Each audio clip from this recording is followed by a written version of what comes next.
Tous, ici Alandris. Aujourd'hui, je vais vous présenter donc une courte vidéo vous présentant un petit peu le tier 6 donc en hardcore.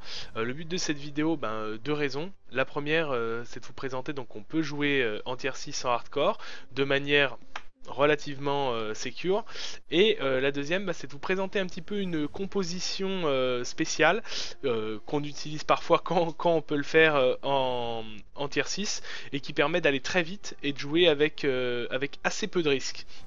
Donc la première chose, c'est la composition, hein. Donc un moine tank avec paume et packing, clairement. Donc le moine est très tanky. Il nous apporte une grosse sécurité dans les combats. Et en DPS, on a 3 féticheurs full set de jade. Donc ça paraît un petit peu excessif et un petit peu bourrin, mais ça permet vraiment de limiter la prise de risque, puisque tous les boss, tous les mobs élites qui ont des afflits, ils ont quasiment pas le temps de les faire, hein, ouais, voilà l'exemple flagrant.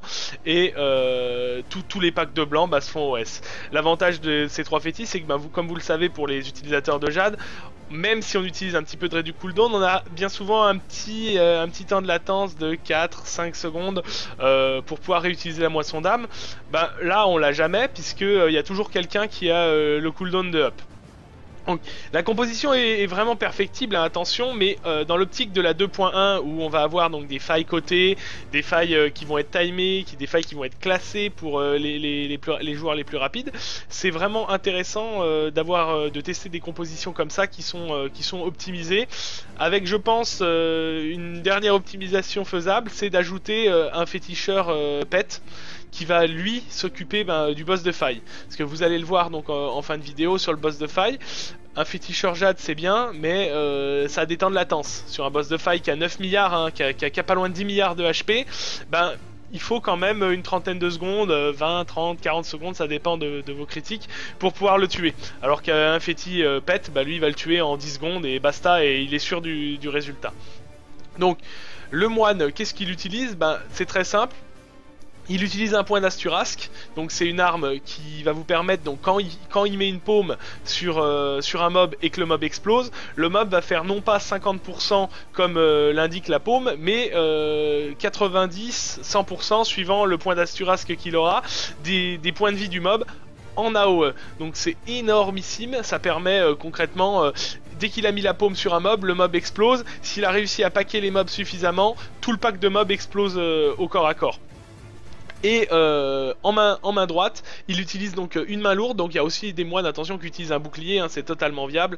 Mais la main lourde va apporter un petit plus, c'est qu'une main lourde qui est pas loin et à pas loin de 50% donc de chance de stun sur les mobs, ça va lui permettre, chaque fois qu'il pack, chaque fois qu'il fait un effet de zone, chaque fois qu'il fait quoi que ça soit sur les mobs, de les stunner à 50% et ainsi nous assurer une prise de risque très très limitée.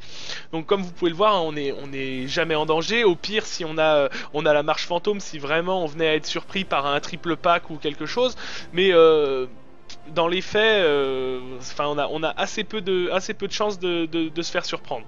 En plus, si vous jouez avec un moine assez réactif, il peut venir backup, il peut venir vous prendre les mobs sur vous permettre de back. Enfin, il y a plein de choses dans cette composition qui est vraiment avantageuse. J'ai pu entendre, notamment il y a quelques jours, lors d'une discussion sur un forum, on nous disait oui, mais en hardcore, vous jouez avec 30 millions de robustesse, etc. Il n'y a pas un de nos féticheurs ici qui a plus de 10 millions de robustesse de base. Alors oui, avec le moine, on va monter un petit peu plus haut, c'est sûr, surtout que, comme vous voyez, hein, il a le full set INA, donc on a les 4 auras de moine sur nous, donc on va atteindre 13, 14 millions de robustesse grand maximum, mais rien à voir avec des scores de robustesse démentiels.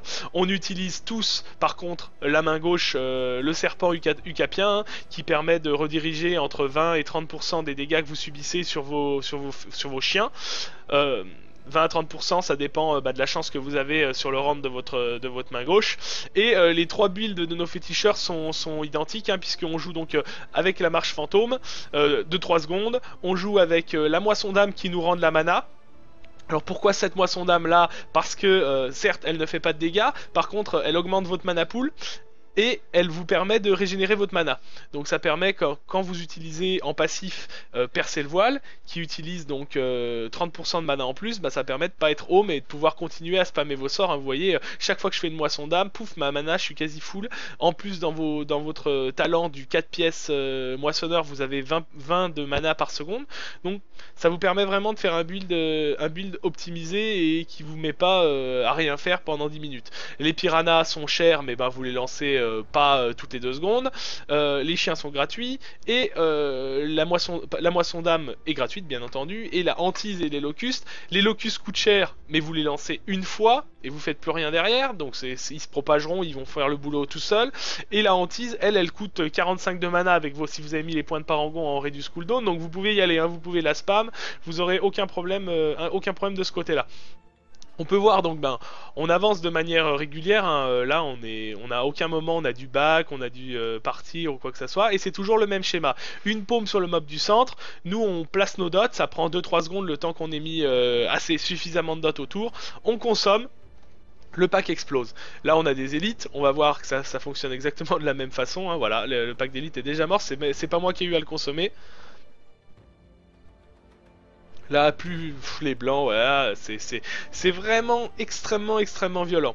Donc, on a pu entendre parler donc d'un petit nerf il y a quelques semaines, la semaine dernière pour être précis, disant que le Spejad était maintenant nerfé, blablabla. C'est le cas sur le Critic Max, puisque les dégâts des dots ont été normalisés. Donc maintenant on peut plus critiquer nos dots de 2 millions à 35 millions, mais nos dots ils vont être normalisés de 10 millions grosso modo à 25 millions. Pour moi c'est vraiment pas un nerf, parce que ça vous permet sur les packs de blanc de jamais vous rater, sur les packs d'élite de quasiment jamais vous rater, à part s'il a bonus de vie, et sur les boss, effectivement sur les boss de faille c'est un tout petit nerf, puisque avant vous pouviez attendre de critiquer votre dot à 35 millions et consommer votre moisson d'âme et vous faisiez 2 milliards sur le mob. Maintenant c'est un peu plus compliqué d'arriver à faire ce chiffre, sachant que vous pouvez toujours l'obtenir si vous avez notamment la sangle de Harrington en ceinture. La petite chose à savoir, c'est tout de même que pour l'instant il y a un bug, donc quand vous avez du plus dommage hantise et du plus dommage locus sur votre stuff, pour l'instant il ne fonctionne pas, il n'est pas additionné à vos dégâts, donc ça devrait être corrigé rapidement, peut-être d'ailleurs aujourd'hui, puisqu'il y avait une maintenance ce matin. Et la deuxième chose, c'est votre plus dommage qui est pas complètement appliqué. Concrètement vous avez une déperdition, si vous avez plus 80 de frost dommage sur votre stuff, vous appliquez quasiment un tout petit peu plus de la moitié dans la réalité, et les 40 autres pourcents qui sont passés aux oubliettes et qui sont pas appliqués sur les mobs. Bon, certes, c'est une perte de dommages, hein, on va pas dire le contraire. Par contre, même si vous avez un stuff moyen pour faire le full jad, vous arrivez quand même à tick les mobs à 300-400 millions quand vous allez consommer votre moisson d'âme. J'ai envie de vous dire, vous pouvez faire du T5 tranquillement en faisant 300-400 millions en hour. Là, avec le groupe qu'on a, on est tous très bien stuff. Moisson d'âme sur un dot normal plus un locus normal, on va faire 800-900 millions. Si on a la ceinture, on va faire 2 milliards. La ceinture qui est activée, bien entendu, on va arriver à 2 milliards. Là, on a le boss de faille qui va pop. Donc, vous allez pouvoir voir ce que je vous ai dit au début. Donc, c'est que sur un boss de faille, on est un peu moins efficace. Là, j'ai mes dots qui sont en plus pas très bien. Vous voyez, j'ai mis un 500 millions là, avec mes dots qui étaient très moyens. Là je vais remettre des dots, voilà, là je suis sur des dots qui tiquent à 19-20 millions, donc là je vais lui mettre 900 millions, je le sais. Et bon, un boss de faille qui a 10 milliards de vie, même si on lui enlève 1 milliard, voilà, il faut faire 10 fois la moisson d'âme, quoi. Ce qui explique pourquoi on va mettre quasiment 30 secondes pour le tuer, quoi, le temps de faire notre micmac avec nos moissons d'âme. Là, un Spépette sera vraiment plus à l'aise, hein. Le Spépette, il va le décaniller le boss de faille en quelques instants, avec tous ces pets féticheurs qui vont taper à 35-40 millions, ça va être une boucherie, quoi. Voilà, j'espère que cette courte vidéo vous a plu, qu'elle vous donne envie surtout de nous rejoindre en hardcore, d'agrandir un petit peu notre petite communauté. En attendant, je vous invite à me rejoindre donc sur Twitch, puisque c'est un extrait de Twitch. Mon nom sur Twitch c'est Lorindia, ou à vous abonner à ma chaîne YouTube. Je vous souhaite une bonne journée à tous, et je vous dis à bientôt. Au revoir.